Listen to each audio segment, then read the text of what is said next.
Je viens de faire une vidéo que j'ai supprimée parce qu'on ne voyait pas le ciel aussi bien qu'on le voit là.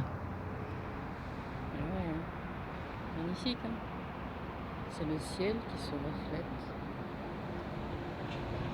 dans le...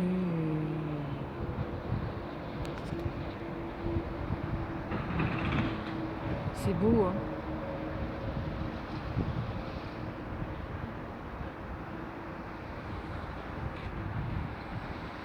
Bon, salut à tous.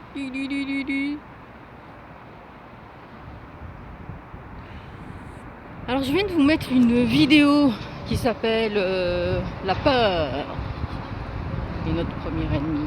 Oui, nous sommes notre propre ennemi. Et la peur peut nous empêcher de vivre. Dans laquelle, où il y a des situations que je pense beaucoup de gens ont vécues. Voilà. Ce moment où on croit que, où l'air de rien, tout d'un coup, il y a un truc qui passe et on se dit waouh, c'est magique. Où on sait qu'on a notre ange gardien qui est là. C'est incroyable, hein. Et des moments comme ça, bah, j'en ai envie en vivre. Moi, j'en ai vécu plusieurs dans deux traits marquants.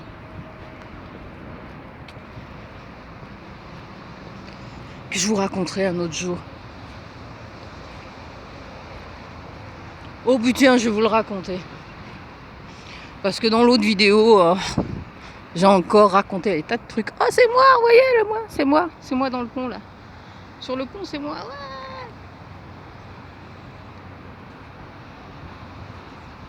Il fait bon aujourd'hui, c'est un temps d'automne magnifique. La lumière est extraordinaire.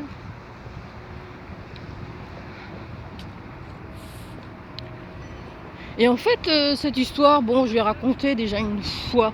C'est le moment où,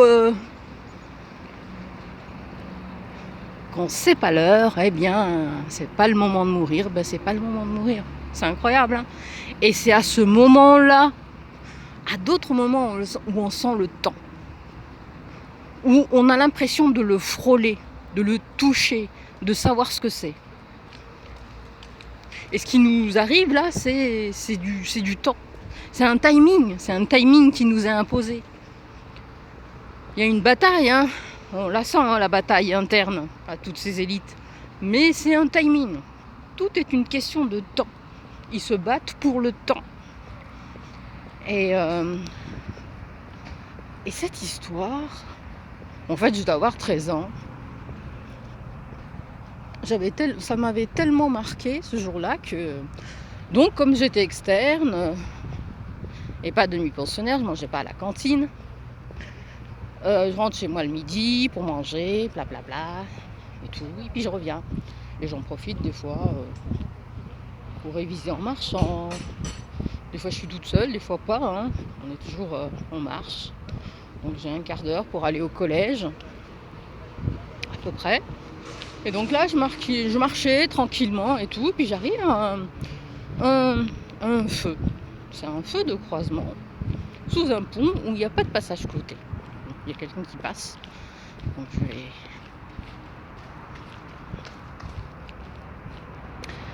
Et donc c'est une petite route comme ça, à deux voies dans le même sens.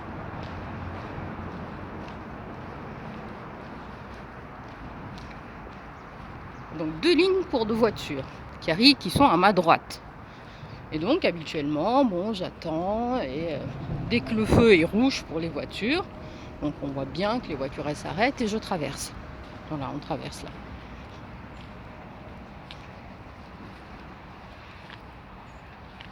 Et le collège n'était pas très loin. On traversait un peu sur un petit terre plat, tu vois. Et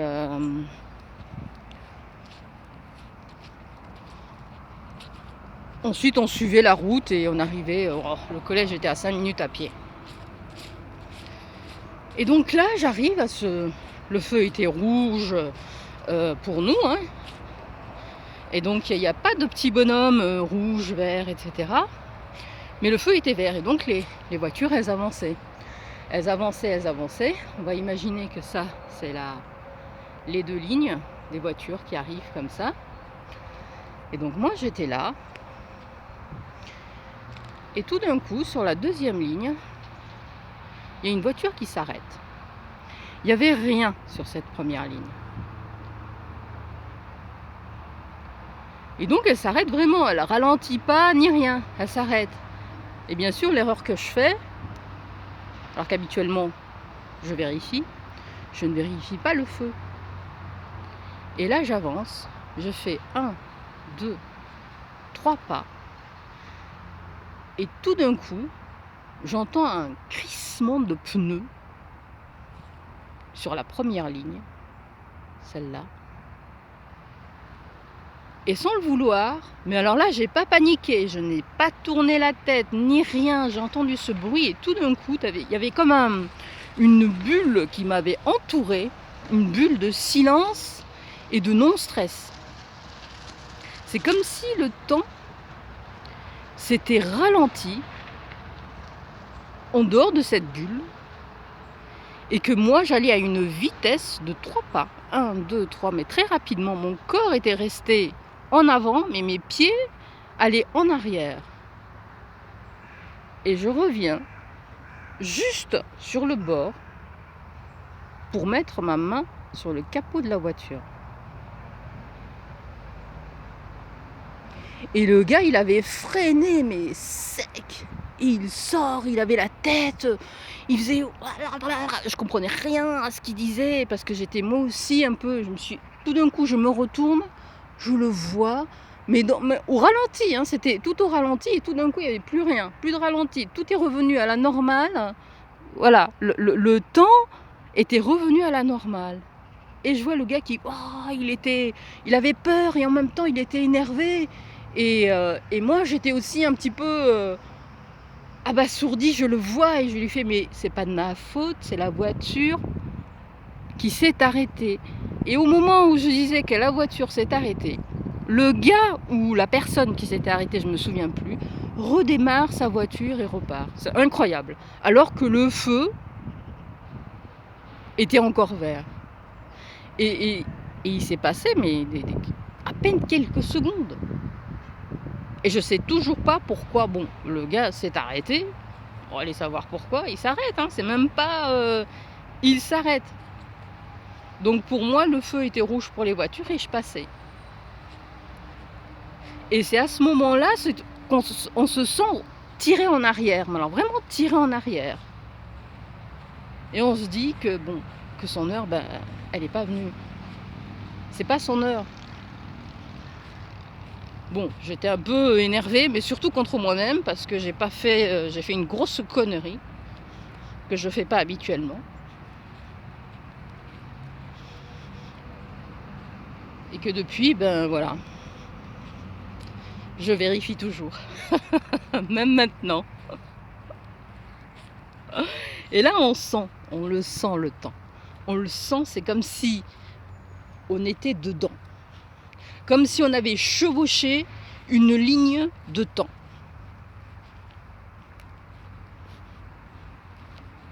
Et ces moments-là, on les ressent, hein, du temps. Quand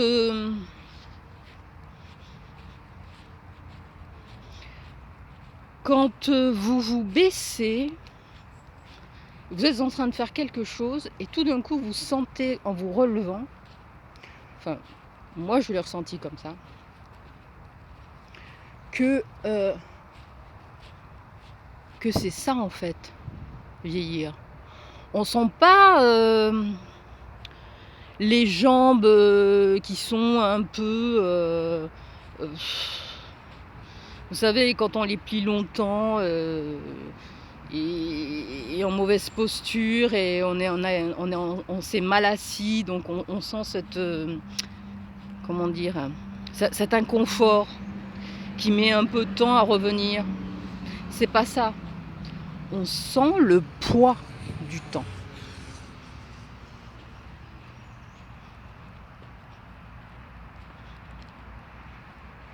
On peut sentir la vitesse et le poids du temps. C'est incroyable, hein.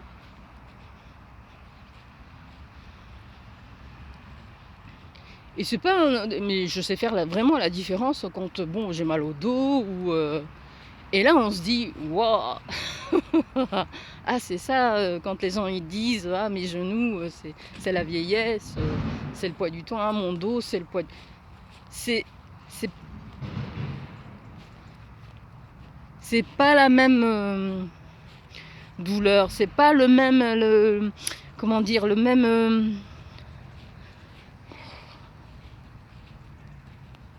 c'est pas de la douleur, c'est,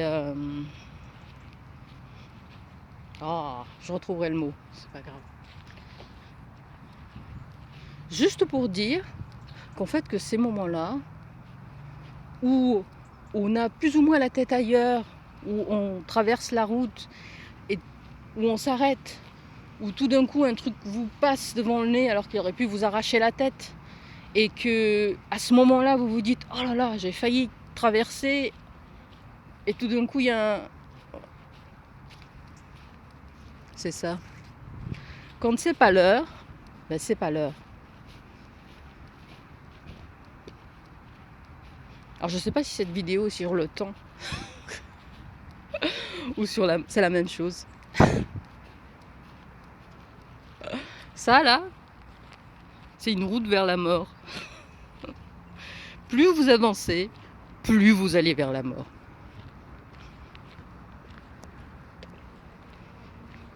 Ce qui est bien en même temps avec tout ce que nous vivons aujourd'hui, c'est que ça laisse, j'espère, aux gens qui réfléchissent le temps de réfléchir. C'est pas juste de dire ouais c'est un complot, ils veulent nous... Non, non, vraiment. On sent ça. On sent qu'il y a une bataille. Il y a une bataille dans laquelle beaucoup de gens ne sont pas et ne comprennent pas. Il y a une bataille dans le timing. Le fait qu'ils jouent avec toutes ces réglementations, toutes ces mesures restrictives, plus ou moins, on vous lâche, on vous reprend, on vous lâche, on vous reprend, on vous lâche, on vous reprend. Mais on continue à vous faire peur.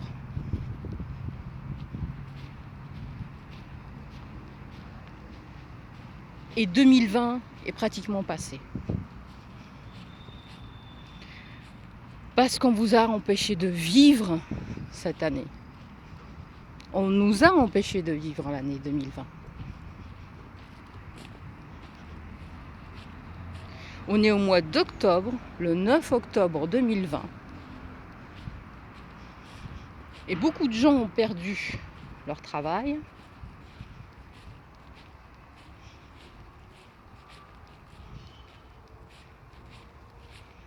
Beaucoup de gens n'ont pas pu démarrer leurs activités.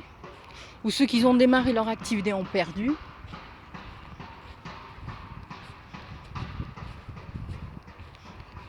Tout ça parce qu'on a oublié de vivre, de prendre le temps de vivre. Aussi.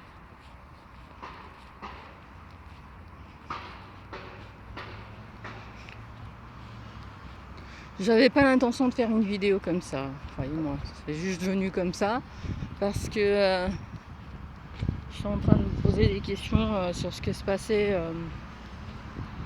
et toutes ces nouvelles mesures, toutes nouvelles restrictions des autres villes. Là on recommence à fermer. Et les gens espèrent que ça va pas être leur tour. Ceux qui ont des activités, des entreprises à faire tourner.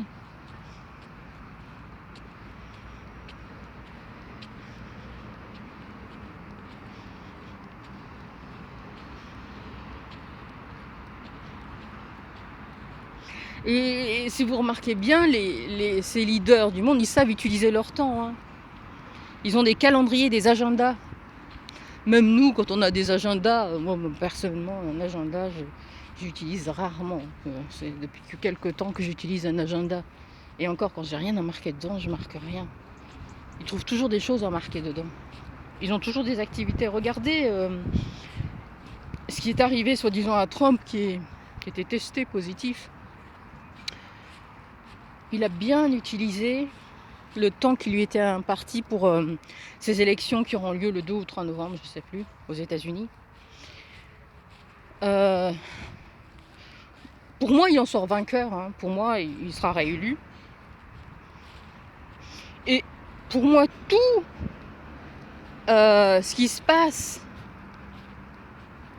aujourd'hui avec ce virus dit mortel,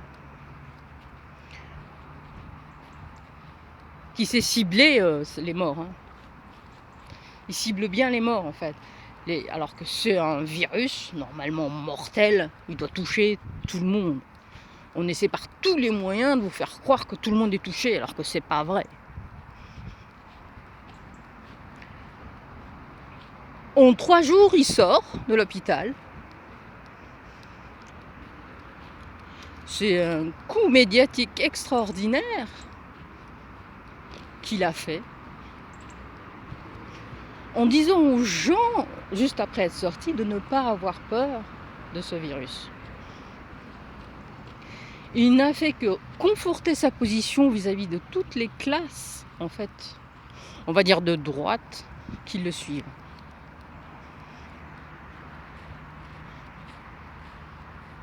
Et on essaie, je ne sais pas si vous avez un peu suivi la Kamala Harris, là, ou Joe Biden, qui essaie de lui mettre sur le dos.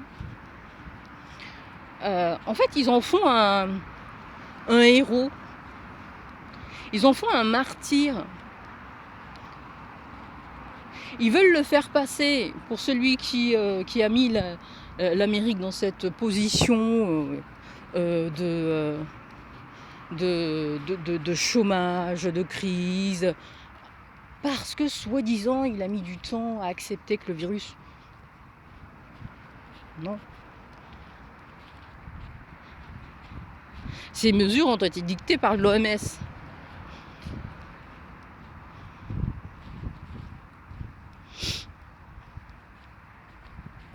Il a pris ces mesures-là, lui aussi, de confinement, etc., pour gagner du temps, pour mettre en place.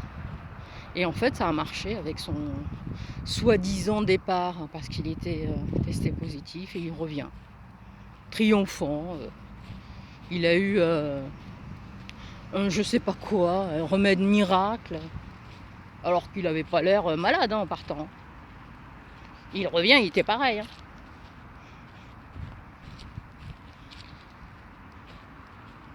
Tout ça pour dire que leur temps est toujours bien utilisé.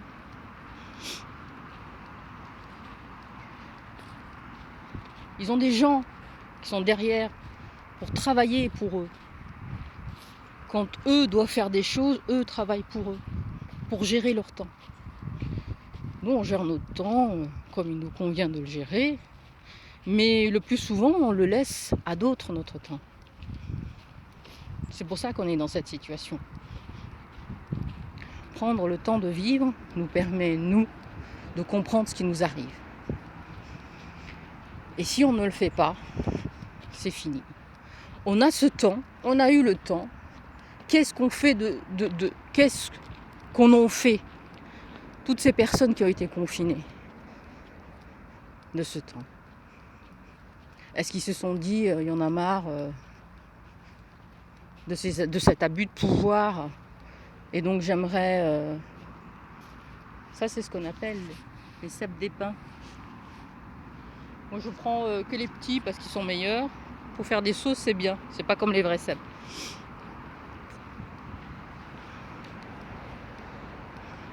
Interruption publicité. Eh bien non.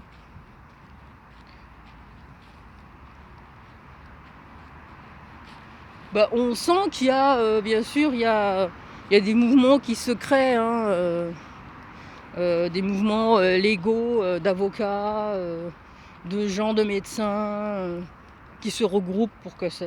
Mais c'est pas si suivi que ça. Hein. Ils ne voudront pas se battre pour ça. Et se battre, c'est pas juste aller dans les médias. Les médias, ils sont déjà gagnés. Ils ne sont pas pour nous. Les médias ne sont pas pour nous.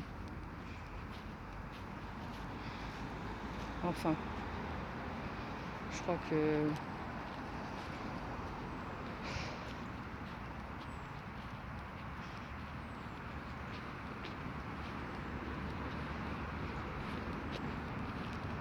Je crois que j'ai dit tout ce que j'avais à dire. Hein.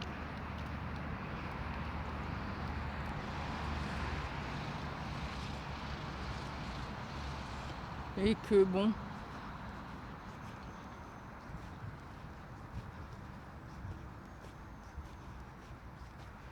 En tout cas, le temps ne nous appartient pas. Mais nous sommes responsables de ce que nous faisons de notre temps.